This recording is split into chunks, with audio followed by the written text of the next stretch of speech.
ఆంధ్రప్రదేశ్ రాష్ట్రంలో గడిచిన ఎన్నికల్లో అతిపెద్ద విజయాన్ని నమోదు చేసిన తెలుగుదేశం పార్టీ అధినేత చంద్రబాబు నాయుడు సారథ్యంలో రాబో రోజుల్లో తెలంగాణలోనూ పట్టు సాధిస్తామని టీడీపీ రాష్ట్ర కార్యదర్శి ఖమ్మం జిల్లా సీనియర్ నాయకులు కూరపాటి వెంకటేశ్వర్లు స్పష్టం చేశారు. శుక్రవారం ఆయన ఖమ్మంలో మాట్లాడుతూ మంచి విజన్ ఉన్న నాయకుడు చంద్రబాబు నాయుడు అని, ఆయన సారథ్యంలో 2 తెలుగు రాష్ట్రాలలో టీడీపీ జెండా రెపరెపలాడుతుందన్నారు. రాబో స్థానిక సంస్థల ఎన్నికల్లో ఏపీ సీఎం చంద్రబాబు నాయుడు ఆదేశిస్తే పోటీ చేసి సత్తా చూపుతామన్నారు. చాలా మంది తెలంగాణలోని ముఖ్య నాయకులు తెలుగుదేశం పార్టీ వైపు చూస్తున్నారని, టీడీపీ కొద్ది రోజుల్లోనే పూర్వ వైభవం సాధించుకుంటుందని కూరపాటి అన్నారు. టీడీపీ నేత కూరపాటి వెంకటేశ్వర్లతో మా ఖమ్మం జిల్లా ప్రతినిధి Vanam Nagaiah face to face. Welcome to Keratam news. ఇటీవల ఆంధ్రప్రదేశ్ రాష్ట్ర రాజకీయాల్లో కడప జిల్లా కేంద్రం జరిగినటువంటి టీడీపీ మహానాడు ఏదైతే ఉందో, దాదాపు అచంచలమైన విశ్వాసంతో అనేక మంది, వేలాది మంది, లక్షలాది మంది కార్యకర్తల, పసుపు జెండా కార్యకర్తల మధ్య వైభవంగా నడిచింది మనందరికీ తెలుసు. ఈ నేపథ్యంలో ఏపీ సీఎంగా ఉన్నటువంటి విజనరీ లీడర్ చంద్రబాబు నాయుడు గారు తను ఒక మాట అన్నారు. ఆంధ్రప్రదేశ్ తెలంగాణ నాకు రెండు కళ్ళు లాంటివి అని చెప్పారు. ఈ నేపథ్యంలో దేశ రాజకీయాల్లో క్రియాశీలక పాత్ర పోషిస్తున్నటువంటి చంద్రబాబు నాయుడు గారు ఇప్పుడు ప్రధానమంత్రి సీటుని తన యొక్క మద్దతుతో నిలబెట్టినటువంటి వ్యక్తిగా ఇప్పుడు ప్రస్తుతం ఉన్నారు. ఇంత క్రియాశీలక పాత్రలో ఉన్న చంద్రబాబు నాయుడు గారు ఇప్పుడు తెలంగాణ రాష్ట్ర రాజకీయాల వైపు కూడా తన యొక్క దృష్టి మళ్లిస్తారా? పసుపు జెండాకు తెలంగాణలో పూర్వ వైభవం రాబోతుందా? తెలంగాణ రాష్ట్రంలో రాబోయేటువంటి స్థానిక సంస్థల ఎన్నికల్లో టీడీపీ పోటీ చేయనుందా? అసలు టీడీపీ పైన ఏ విధంగా ఉండబోతా ఉంది? తెలుగుదేశం మళ్ళీ తెలంగాణలో తన యొక్క ప్రస్థానాన్ని ఏ విధంగా పూర్వవైపు దిశగా అడుగులు వేయబోతా ఉంది అనేటువంటి కీలకమైన అంశాలకు సంబంధించి తెలంగాణ రాష్ట్ర టీడీపీ కార్యదర్శి, ఖమ్మం జిల్లాకు చెందిన సీనియర్ లీడర్ కూరపాటి వెంకటేశ్వర గారు మనతో పాటు ఉన్నారు. వారిని అడిగి తెలుసుకుందాం. సార్ నమస్తే. నమస్కారం సార్. మొదట మీకు శుభాకాంక్షలు. మొన్న తెలంగాణ రాష్ట్రం తరఫున మీరు ఖమ్మం జిల్లా ప్రతినిధిగా టీడీపీ నాయకునిగా మీరు మహానాడులో పాల్గొన్నారు. మహానాడులో ఒక జన ప్రపంచనంగా కడపలో మీ సభ జరిగింది. చంద్రబాబు నాయుడు గారు తెలంగాణ వైపు కూడా ఏమైనా దృష్టి మళ్లించే అవకాశం ఉందా టీడీపీ వైపు? ముందుగా కెరటం న్యూస్ 4 సంవత్సరాలు పూర్తి చేసుకుని 5వ సంవత్సరాలు అడుగు పెడుతున్న సందర్భంగా అనతి కాలంలో ముందుకు వస్తున్నటువంటి న్యూస్ ఛానల్గా ముందు మీ మేనేజ్మెంట్కి మీకు శుభాకాంక్షలు తెలియజేసుకుంటూ, ఖమ్మం జిల్లా అదేవిధంగా తెలంగాణ రాష్ట్ర టీడీపీ అభిమానులకు, నాయకులందరూ కూడా ఈ సందర్భంగా నిన్నటితో 1 సంవత్సర కాలం మా జాతీయ నాయకుడు నారా చంద్రబాబు నాయుడు గారు పరిపాలన నిన్నటితో 1 ఇయర్ అయిన సందర్భంగా వారికి ఉభయ తెలుగు రాష్ట్రాల తరఫున శుభాకాంక్షలు తెలియజేసుకుంటూ, మీరు అడిగిన ప్రశ్నకి ఖచ్చితంగా చంద్రబాబు నాయుడు అనే వ్యక్తి ఒక జాతీయ స్థాయి నాయకుడిగా కాకుండా తెలుగు ప్రజలు చేసుకున్న అదృష్టంగా, తెలుగు వారికి పుట్టడంగా, తెలుగు అదృష్టంగా భావించడమే కాకుండా జాతీయ స్థాయిలో కూడా మరి వారొక కేంద్ర రాజకీయాల్ని, ఆఖరికి రాష్ట్రపతిని కానీ ప్రధానమంత్రిని కానీ నిర్దేశించేటువంటి స్థాయిలో గత అనుభవాలు కానీ ప్రస్తుతం కానీ, ఇప్పుడు ఆయన సుదీర్ఘ రాజకీయ అనుభవం ఉన్నటువంటి 45 సంవత్సరాల సుదీర్ఘ రాజకీయంలో 4వసారి ముఖ్యమంత్రిగా అయినటువంటి ఏకైక పరిణితి చెందిన విజనరీ లీడర్ మా నాయకుడు చంద్రబాబు నాయుడు గారు. ఇది అందరికీ తెలిసిన విషయమే. మొన్న జరిగినటువంటి తెలుగుదేశం పార్టీ మహానాడులో, కడపలో జరిగినటువంటి మహానాడు ఏదైతుందో, ఇప్పటిదాకా జరిగినటువంటి మహానాడుల కంటే చాలా అద్భుతంగా, వెరీ వెరీ డిసిప్లిన్గా విజయవంతమైంది. దగ్గర లక్షలాది జనం, 5 లక్షలకు పైగా వచ్చారు. ఆయన ఆ నడిపించిన విధానం ఎక్కడ కూడా ఫ్రమ్ 27 కానీ 28 కానీ 29 కానీ ప్రారంభం నుంచి చివరి దాకా కూడా ఎక్కడ ఏ రకమైనటువంటి బ్యాడ్ ఇన్సిడెంట్ లేకుండా ప్రజలందరూ కూడా చాలా సంతోషంగా, ఆనందంగా, పార్టీకి మంచి ఉత్సాహాన్ని, ప్రోత్సాహాన్ని కార్యకర్తలకు అందరూ కూడా గుండె నిండా నింపి పంపించారని చెప్పడంలో, విజయవంతమైందని చెప్పడంలో 100కు 100 పాళ్ళు మేము సాటిస్ఫై అయ్యాం. తర్వాత మీరు ఒక మాట, 2 కళ్ళు అనే దానికి వాస్తవంగా ఇది ఇప్పుడు కాదు, ఉమ్మడి ఆంధ్రప్రదేశ్ నుంచి కూడా మా నాయకుడు చంద్రబాబు నాయుడు గారు 2 రాష్ట్రాలు విడిపోయినా అన్నదమ్ముల్లాగా ఉండాలి, 2 కళ్ళుగా చూస్తున్నా. అభివృద్ధి సంక్షేమం అనేది రెండు కళ్ళెట్టనో ఉభయ రాష్ట్రాలు కూడా రెండు కళ్ళలాగా చూస్తా అని చెప్పి వారు ఆనాడే శపథం చేశారు. ఆయన ఇచ్చిన లేఖ ద్వారానే ప్రశాంతంగా మరి రాష్ట్రాలు విడిపోయినాయి.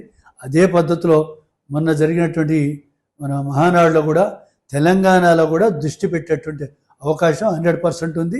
ఇక్కడ కూడా పూర్వవైభవం పునర్వైభవానికి ఖచ్చితంగా వారే ఒక సమయం చూసి సందర్భం చూసి డెఫినెట్గా మరి అతను ఆలోచనలు ఉన్నాయని చెప్పి మీ అందరం కూడా ప్రగాఢంగా భావిస్తున్నాం.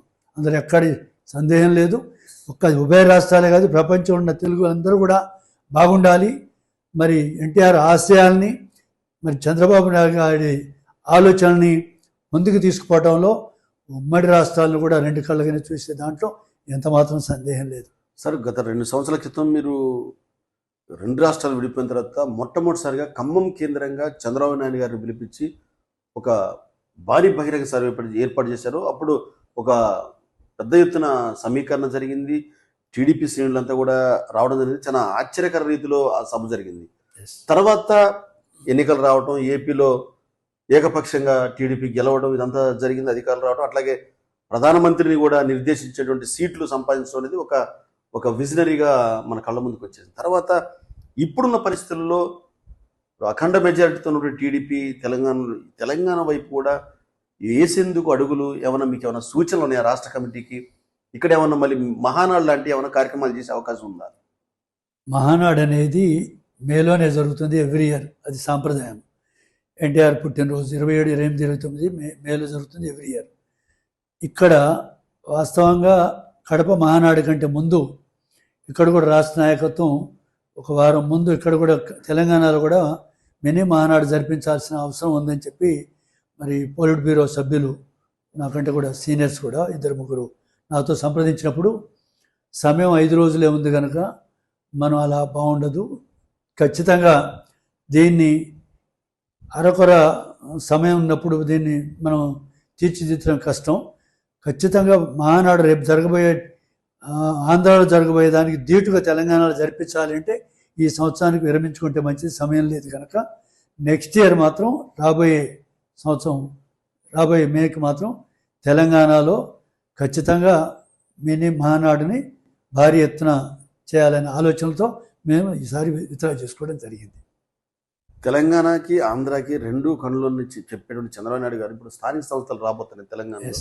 ఇప్పుడున్నటువంటి అన్ని పార్టీల నుండి చీఫ్స్ అంతా కూడా పసుపు జెండా నేడు నుంచి వచ్చినటువంటి వ్యక్తులుగా అదే క్రమశిక్షణతో వచ్చి కేసీఆర్ గారు కానివ్వండి, అట్లాగే ఇప్పుడు రేవంత్ రెడ్డి గారు కానివ్వండి, వీళ్ళంతా దాదాపుగా ఎక్కువ మంది పసుపు జెండా మీ జెండా నేడు నుంచి వచ్చారు. అందుకే వాళ్ళు అదే క్రమశిక్షణ కొనసాగించారు. సరే వేరే పార్టీలు వేరైనప్పటికీ వాళ్ళు ఉన్నతమైనటువంటి లక్ష్యం వైపు నడిచారు, వాళ్ళు ఆ స్థానాన్ని సంపాదించారు. ఇప్పుడు స్థానిక ఎన్నికల్లో టీడీపీ పోటీ చేసే అవకాశం ఉందంటారా? మంచి ప్రశ్న అడిగారండి. ఇప్పుడున్నటువంటి బయట పార్టీలో ఉన్న నాయకులు కూడా ఎవరెవరైతే మీరు అన్నారో, ఇప్పుడు కేసీఆర్ కావచ్చు, మరి తుమ్మల గారు కావచ్చు, ఇంకా బయట పోయినటువంటి నామా గారు కావచ్చు, వీళ్ళందరూ కూడా ఎవరెవరైతే బయటకు పోయినప్పటికీ కూడా వారందరూ కూడా తెలుగుదేశం పార్టీ అనే యూనివర్సిటీలో బాబు గారి శిష్యరకంలో వీళ్ళందరూ కూడా ఎన్టీఆర్ ఆశయాలకు అనుగుణంగా ఈ యూనివర్సిటీలో ఈ కాలేజీలో ఇక్కడ చదువుకున్న వాళ్ళే పోయి అక్కడ పార్టీలు మారేరే తప్ప వాళ్ళ యొక్క మూలాలన్నీ కూడా టీడీపీ నుంచి నేర్చుకున్నటువంటి విద్యలే. వాళ్ళందరూ కూడా ఈ యూనివర్సిటీ స్టూడెంట్లే, అందులో ఎక్కడ అనుమానం లేదు. వాళ్ళు కూడా ఓపెన్గా చెప్పుకోవడానికి ఈవెన్ రేవంత్ రెడ్డితో సహా, అది జగమెరిగిన సత్యం.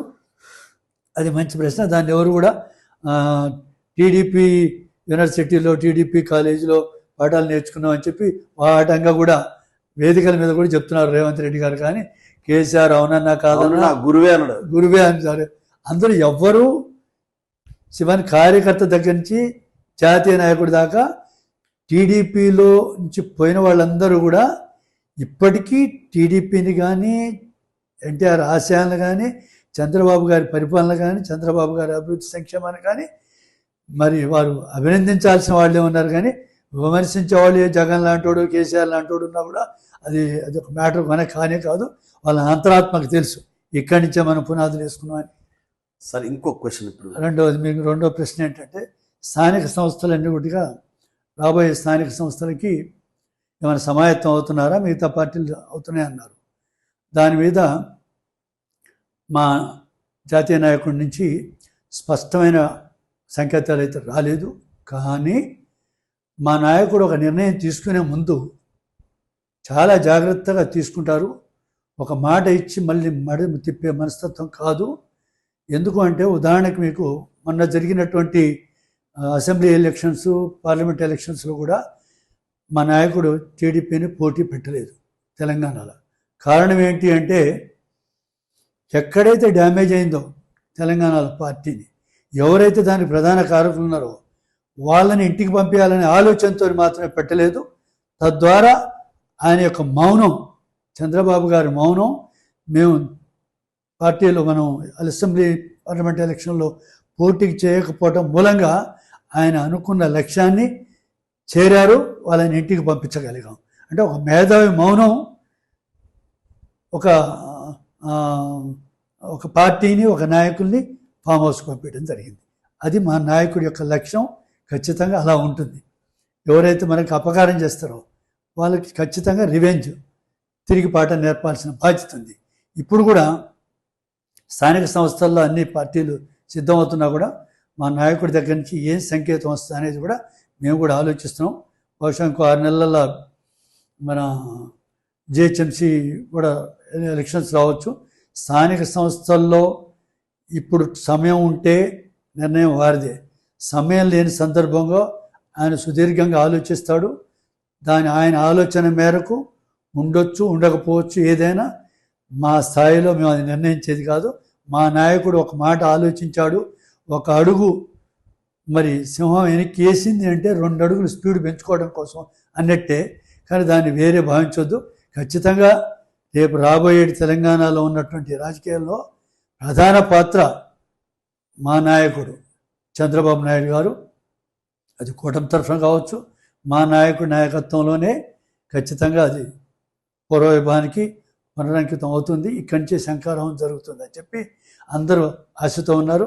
తెలంగాణను కూడా ఆయన నిర్లక్ష్యం చేయట్లేదు. ఆయన ఆలోచనలన్నీ కూడా చాలా జాగ్రత్తగా, చాలా ముందు చూపుతో, ఎందుకంటే ఆయన ఒక విజనరీ లీడర్గా ఆయనకున్న సుదీర్ఘ అనుభవాన్ని ఒకసారి ఆయన ఆలోచించాడు అంటే ఖచ్చితంగా అది అమలై తీరాల్సిందే. దానికి నిర్ధారణ ఒకటే గుర్తు. 23 సీట్లతో ఓటమి చెందిన గత 2019 ఎలక్షన్స్, ఇప్పుడు 124 సీట్లతో ముందుకొచ్చి మట్టి గెలిపించినటువంటి 11 సీట్లతో జగన్ను మట్టి గెలిపించినటువంటి సందర్భాలు ఆయన అనుభవానికి, ఆయన వయసుకి, ఆయన ఆలోచనలకి అదొక గొడవలు పెట్టు. ఇప్పుడు తెలంగాణ రాష్ట్రంలో ఇప్పుడు చర్చ జరుగుతూ ఉంది. రాబోయే ఎన్నికల్లో ఖచ్చితంగా టీడీపీ, బీజేపీ, జనసేన కూటమి ఆంధ్రప్రదేశ్లో ఏ విధంగా ఎన్నికల్లో పోటీ చేసి విజయం సాధించిందో, ఇక్కడున్న రాజకీయాలు, ఇప్పుడున్న పరిస్థితులను బట్టి ఇక్కడ కూటమి ఖచ్చితంగా పోటీ చేస్తే కొన్ని ప్రభావం చూపొచ్చు అనే అవకాశం జరుగుతుంది. మీరు చెప్పిన అంశాల్లో కూడా మేము ఖచ్చితంగా క్రియాశీలక పాత్ర పోషించే అవకాశం ఉంది. అది త్వరలో తెలంగాణలో చెప్పి ఇది నిజమేనా? 100% బాబు గారు ఏ నిర్ణయం తీసుకున్నా, ఈవెన్ మన ప్రధాని మోడీ గారు కూడా అర్థమైంది. ఎవరు ఈ దేశ రాజకీయాల్ని, దేశాభివృద్ధిని ఒక రాజకీయంగా, అనుభవపరంగా మరి ముందుకు తీసుకుపోయేటువంటి నాయకుడు ఎవరనే దాంట్లో బాబు గారి మీద ఆలస్యంగానైనా సరే మోదీ గారికి ఒక మంచి అభిప్రాయం ఏర్పడింది, విశ్వాసం ఏర్పడింది. కూటమి మూలంగా రేపు దేశ భవిష్యత్తుకి, రాష్ట్రాల భవిష్యత్తుకి, దేశ ప్రజల భవిష్యత్తుకి ఇది మరి చంద్రబాబు గారిని ఈ కూటమి ద్వారా బహుశా దేశ రాజకీయాల్లో కూడా మరి చంద్రబాబు యొక్క పాత్ర మరి ప్రధానంగా ఉంటుందని చెప్పి అందరికీ అర్థమవుతుంది. దీన్ని దృష్టిలో పెట్టుకున్నప్పుడు చంద్రబాబు గారికి తెలియకుండా రేపు తెలంగాణలో ఎలక్షన్స్లో కూటమి రావచ్చు అని మేము అభిప్రాయపడుతున్నాం. బాబు గారి నిర్ణయానికి ప్రధాని గారు తప్పకుండా ఆమోదం తెలుపుతారు. బాబు గారికి ఆ దమ్ముంది, ఆలోచన ఉంది, ముందు చూపుంది. డెఫినెట్గా బాబు గారికి ఉండే ప్రాధాన్యత ఒక ఏపీ రాష్ట్ర ముఖ్యమంత్రిగానే కాకుండా, టీడీపీ జాతీయ నాయకుడిగా, అధ్యక్షుడిగానే కాకుండా దేశ ప్రయోజనాలను కాపాడేటువంటి ఒక visionary leader, legendary politician, senior politician ఒక బాబు గారికి ఉంది. ఆ సంగతి మరి ఎన్నో సందర్భాలు వేదిక మీద కూడా మన మోడీ గారు చెప్పినటువంటి సందర్భాలు, మొన్న గత నెల జరిగినప్పుడు అమరావతి పునర్నిర్మాణ శంకుస్థాపన జరిగినప్పుడు వేదిక మీద తనకంటే చాలా గొప్పవాడు, ముందు చూపు ఉన్నటువంటి వ్యక్తి చంద్రబాబు నాయుడు గారు అని చెప్పి ఆయన నోట మోదీ గారే ఆ బహిరంగ సభలో చెప్పినటువంటి సందర్భాలు ఈ సందర్భంగా నేను గుర్తు చేస్తున్నాను. కాబట్టి చంద్రబాబు నాయుడు అనే వ్యక్తి ఒక రాష్ట్రాలకి, ఉభయ తెలుగు రాష్ట్రాలే కాదు కదా, జాతీయ స్థాయిలో కూడా ఆయన యొక్క ఆలోచనల్ని మరి మోడీ గారు కూడా కౌంట్లోకి తీసుకుంటున్నటువంటి సందర్భాలు ప్రత్యక్షంగా పరోక్షంగా మనకు అర్థమవుతున్నాయి. అందుకు మేము గర్వపడుతున్నాం. ఈ మధ్య జరిగినటువంటి కడప మహానాడులో మీరు తెలంగాణ రాష్ట్రం నుంచి ఖమ్మం జిల్లా ప్రతినిధిగా డెలిగేట్గా పాల్గొన్నారు. అటు చంద్రబాబు నాయుడు గారితో, అటు ఆయన కుమారుడు లోకేష్ గారితో కూడా మీరు ప్రత్యేకంగా భేటీ అయ్యారు, మాట్లాడారు, కొన్ని అంశాల మీద చర్చించారు తెలంగాణ రాష్ట్ర రాజకీయాల మీద. ఈ నేపథ్యంలో లోకేష్ గారి యొక్క పరిణితిని మీరు ఎలా గుర్తించారు? అంటే గత ఎన్నికలు 2019 ఎన్నికల్లో ఆయన మీద చాలా ట్రోల్స్ చేశారు. కనీసం మంగళగిరి అంటాం కూడా రాదు, తాను ప్రాతినిధ్యం వహిస్తున్న నియోజకవర్గానికి అనేటువంటి స్థాయి నుంచి ఇలా క్రియాశీలక పాత్ర పోషించి రాష్ట్ర రాజకీయాల్లో ఏపీలో అంత తొందరగా అంత ఎదగటంలో మీరు ఆయనలో గమనించినటువంటి పరిణతి ఏంటి అసలు? ఇది చాలా గొప్ప ప్రశ్న వేశారండి మీరు. ఇది ఉభయ తెలుగు రాష్ట్రాలే కాదు, ప్రపంచ తెలుగు వాళ్ళే కాదు, తెలుగుదేశం అభిమానులే కాదు కదా, ఈ మధ్య జరిగినటువంటి కొన్ని సంఘటనలు మనం ఒకసారి ఆలోచిస్తే, లోకేష్ బాబు గారు యోగళం పాదయాత్ర తరువాత, అంతకుముందు 2020 కంటే ముందు కోవిడ్ వచ్చినప్పటి నుంచి కూడా నాటి నుండి నేటి దాకా గతంలో ఉన్న ఆయన మీద అభిప్రాయం ఏంటంటే తెలుగు సరిగా రాదు, ఆయన ఒక ప్రపంచ స్థాయి యూనివర్సిటీలో చదువుకున్నాడు, తెలుగు సరిగా రాదు, తెలుగు భాష మాట్లాడటం రాదు అని ఒక హేళన చేసినటువంటి సందర్భాలలో నుంచి నాటి నుంచి ఈరోజు యోగాలం పాదయాత్ర ద్వారా అనుకోండి, తన పట్టుదల అనుకోండి, మా జాతీయ నాయకుడు చంద్రబాబు నాయుడు గారు అంటారు, సంకల్పం గొప్పదైతే లక్ష్యం చేరుకోవటం ఈజీ అంటారు. అది దాన్ని నిజంగా తండ్రికి తగ్గ తనయుడు అనిపించుకునే లెవెల్కి ఇవాళ మన లోకేష్ గారు ఎదిగాడు అంటే అందులో ఎంత మాత్రం అతిశయోక్తి లేదు. ఎందుకంటే ఒక్కసారి ఆలోచిస్తే యోగాలం పాదయాత్ర ద్వారా ఆయన జరుగుతున్నటువంటి అఘాయిత్యాలని, జగన్ ప్రభుత్వంలో జరిగినటువంటి అరాచకాలని అరికట్టడమే కాకుండా ఒక ప్రజల్లో ఒక్కసారి అవకాశం ప్రజలను మోసం చేసి అధికారం ఎక్కినటువంటి జగన్ని కుప్ప కూల్చి తన గళంతో యువతని ఉత్తేజపరిచి జరుగుతున్నదంతా కూడా ప్రజల్లోకి వాస్తవాన్ని తీసుకెళ్ళి, తద్వారా మొన్న జరిగిన ఎలక్షన్స్లో మరి అంత గొప్ప మెజారిటీ రావటంలో యోగళం పాదయాత్ర, లోకేష్ గారి పాదయాత్ర, అదేవిధంగా నిజం నిర్ధారణ అనేటువంటి పాదయాత్ర భువనేశ్వర్ గారు చేసినటువంటి అది ఇవన్నీ కూడా ఆ కుటుంబం యొక్క త్యాగాలు మొత్తం కూడా మనం ఒక్కసారి ఆలోచిస్తే ఆ మూట కట్టిన త్యాగాలు, వాళ్ళ ధైర్యం, వాళ్ళ సాహసం, వాళ్ళ ఓపిక, సహనం ఇవన్నీ కూడా అన్నీ కలిసి వచ్చినాయి. ప్రజలు అర్థం చేసుకున్నారు. దాన్ని దృష్టిలో పెట్టుకొని ఇలా లోకేష్ గారి పరిస్థితి ఏంటి అంటే ఉభయ తెలుగు రాష్ట్రాలే కాదు, ఈవెన్ భారత ప్రధాని స్వయంగా కుటుంబాన్ని పిలిచి ఆతిథ్యం ఇచ్చి 7:30 రాత్రి 7:30 తర్వాత ఎవరికైనా 20 నిమిషాల కంటే ఎక్కువ ఏ సీఎంకైనా ఎవరికైనా సెంట్రల్ మినిస్టర్స్ కూడా, అలాంటిది 2 గంటలు ఆ కుటుంబానికి వెచ్చించి ఆయనతో దేశ రాజకీయాలని, రాష్ట్ర రాజకీయాలని అన్నీ కూడా రాబోయే భారత రాజకీయం అన్నిటి మీద దృష్టి పెట్టి ఆయనకు అంత అవకాశం ఇచ్చాడు అంటే ఇవాళ అంతర్జాతీయ స్థాయిలో, జాతీయ స్థాయిలో ఉభయ తెలుగు రాష్ట్రాలే కాదు, అంత విపరీతమైన అతి స్వల్ప కాలంలో అంత పరిణతి చెందినటువంటి యువకుడు నిజంగా అద్భుతం. చాలా మేము ఆశ్చర్యపోతున్నాం ఇప్పటికి కూడా. లోకేష్ గారి యొక్క దమ్ ఏంటో, లోకేష్ గారి యొక్క పరిణతి ఏంటో మనం ఒకసారి ఆలోచిస్తే, ఫస్ట్ టైం 2019లో ఓడిపోయారు మంగళగిరి కేంద్రంగా. ఆ తర్వాత ఎక్కడైతే ఓడిపోయాడో ఓడిపోయిన చోటనే గెలవాలనే సంకల్పాన్ని ఆయన దృఢ సంకల్పంగా తయారు చేసుకున్నాడు. జనరల్గా ఎటువంటిదంటే ఇప్పుడున్నటువంటి పరిస్థితిలో ఎక్కడ తమ కమ్యూనిటీ బలం ఉందో, తన వాళ్ళు ఎక్కడున్నారో ఆ నియోజకవర్గాన్ని ఎన్నుకుంటారు ఎవరైనా గెలుపు కోసం. కానీ లోకేష్ గారు అట్లా కాదు. అక్కడున్న కమ్యూనిటీ కేవలం 70% వీవర్స్ కమ్యూనిటీ, మా కమ్యూనిటీ.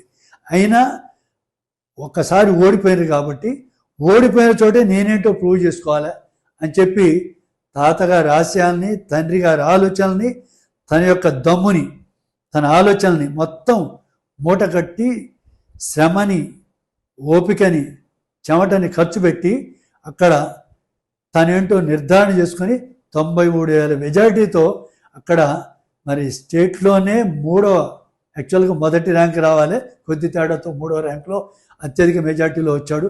అందుకు ఆయన భవిష్యత్తును దృష్టి పెట్టుకుంటే ఎంత పరిణతి చెందారు అంటే, అంతకుముందు ఈ వైసీపీ కుక్కలు అడ్డగోలుగా మాట్లాడినాయి, ఆయనకి తెలుగు రాదు, మాట్లాడటం రాదని. ఇలా అదే జగన్కి ఈనాటి వరకు కూడా ప్రమాణ స్వీకారంలో మరి కొన్ని పదాలు ఇవాళ కూడా చూసి కూడా చదవలేని పరిస్థితి. ఏ స్థాయికి ఎదిగాడు అంటే అతన్ని మించి కొన్ని రెట్లు ముందుకెదిగాడు. తండ్రికి తగిన తనయుడు, తాత యొక్క ఆలోచనల్ని, ఆశయాల్ని, తండ్రి యొక్క ఆలోచనల్ని ముందుకు తీసుకుపోయేటువంటి దమ్మున్న యువకుడిగా ఎదిగాడు. యువతకు ప్రాధాన్యత ఇస్తున్నాడు. ఇక్కడ తెలంగాణ మీద కూడా దృష్టి పెడతా అని చెప్పి మొన్న అక్కడ జరిగినటువంటి వేదిక మీద నేను లోకేష్ బాబు గారిని కలిసినప్పుడు, తెలంగాణలో కూడా ఏమైనా పాదయాత్ర చేస్తారా లోకేష్ గారు? అది అవకాశం ఉందా? లోకేష్ గారు పాదయాత్ర చేస్తారా అంటే అధికారంలో రావాలి ఆయన ఆలోచన. చేస్తే ముందుండి చేసేది ఫస్ట్ ఖమ్మం నుంచి చేసి పెడతాం, కానీ అది వాళ్ళ ఆలోచన. మనం అంతగా లోతుకుపోలేము. అది ఏదన్నా చివరిగా ఇంకో టఫ్ క్వశ్చన్ మీకు. ఇప్పుడు తెలంగాణ రాష్ట్రంలో ఏపీలో జరుగుతున్నటువంటి ఉన్నటువంటి పరిస్థితులను బట్టి, దేశ రాజకీయాల్లో టీడీపీకి ఉన్నటువంటి స్థానాన్ని బట్టి, అట్లాగే తెలంగాణలో ప్రత్యేక పరిస్థితులు కొంత ఇప్పుడు ఉన్నటువంటి పరిస్థితులు, బీజేపీ కానివ్వండి, బీఆర్ఎస్ కానివ్వండి, కాంగ్రెస్ కానివ్వండి, ఈ మూడు కూడా కొంత ఎవరి ప్రయత్నం వాళ్ళు చేస్తున్నారు అంటే స్థిరత్వం కోసం. ఈ నేపథ్యంలో కొంతమంది టీడీపీ నుంచి వెళ్ళుంటే అగ్రనాయకులు ఎవరుతున్నారు, వాళ్ళలో కొంతమంది మళ్ళీ పసుపు జెండా వైపు అంటే మీ టీడీపీ వైపు చూస్తున్నారని ఒక చర్చ జరుగుతుంది. అసలు ఇది నిజం అంటారా? కొంతమంది 100%. ఎందుకు చెప్తున్నా అంటే, ఈ మధ్యకాలంలో మా దగ్గర టీడీపీ ఎమ్మెల్యే గెలిచిన అతను ఖమ్మం జిల్లా అతనే ఇప్పుడు బీఆర్ఎస్లోకి పోయి ఆ తర్వాత మళ్ళీ ఓటమి చెంది మళ్ళీ మా పార్టీకి జెండా బాబు గారి దగ్గర తీసుకెళ్తే మేము వస్తాం, లోకేష్ గారి దగ్గర తీసుకెళ్తే వస్తాం, మాకు కండవ కప్పించి ఏర్పాటు చేయాలని చెప్పి నా దగ్గరికి వచ్చినటువంటి సందర్భాలు చాలామంది ఉన్నారు. అంటే ఇప్పుడున్న అట్లాంటి వాళ్ళు ఎవరికి వాళ్ళు లోపల మళ్ళీ బాబు గారు గ్రీన్ సిగ్నల్ ఇస్తే ఇప్పుడు స్టేట్లో చాలామంది కూడా అటు బీఆర్ఎస్ కావచ్చు, కాంగ్రెస్ కావచ్చు, ఎవరైనా సరే మళ్ళీ మా జెండా మళ్ళీ గుండెల మీద వేసుకోవడానికి, మా తీర్థం పుచ్చుకోవడానికి వాళ్ళందరూ కూడా మరి బాబు గారి కోసం ఎప్పుడు గ్రీన్ సిగ్నల్ ఇస్తా అని చెప్పి రెడీగా ఉన్నారు. దానికి బాబు గారు కూడా ఇదివరకులాగా కాకుండా ఏరి కోరి ఏది ప్యూర్, ఏది 24 క్యారెట్, ఏది 22 క్యారెట్, ఏది 18 క్యారెట్ అన్నీ కూడా ఆలోచించి అడిగేసేటువంటి స్థాయిలో మా బాబు గారు ఉన్నారు. లోకేష్ గారు కూడా తండ్రి ఆలోచనకు తగ్గట్టు ఆయన కూడా ముందుకు వస్తున్నారు. కాబట్టి అతి త్వరలో తెలంగాణ రాష్ట్రంలో భారీ మార్పులు చోటు చేసుకునే అవకాశం ఉంది. తెలంగాణ రాష్ట్ర రాజకీయాల్లో ముఖ్యంగా టీడీపీ తన యొక్క ప్రస్థానాన్ని అమిత వేగంతో ఖచ్చితంగా ముందుకు వచ్చే అవకాశం ఉంది. పసుపు జెండాకు పూర్వవైభవం రావడం ఖాయమని చెప్పి టీడీపీ రాష్ట్ర కార్యదర్శి, అట్లాగే తెలంగాణ ఖమ్మం జిల్లాకు సంబంధించిన సీనియర్ నాయకులు కోరపాటి వెంకటేశ్వర గారు తెలియజేస్తున్నారు. వీడియో జర్నలిస్ట్ ఈశ్వర్తో వనం నాగయ్య, కెరటం న్యూస్, ఖమ్మం.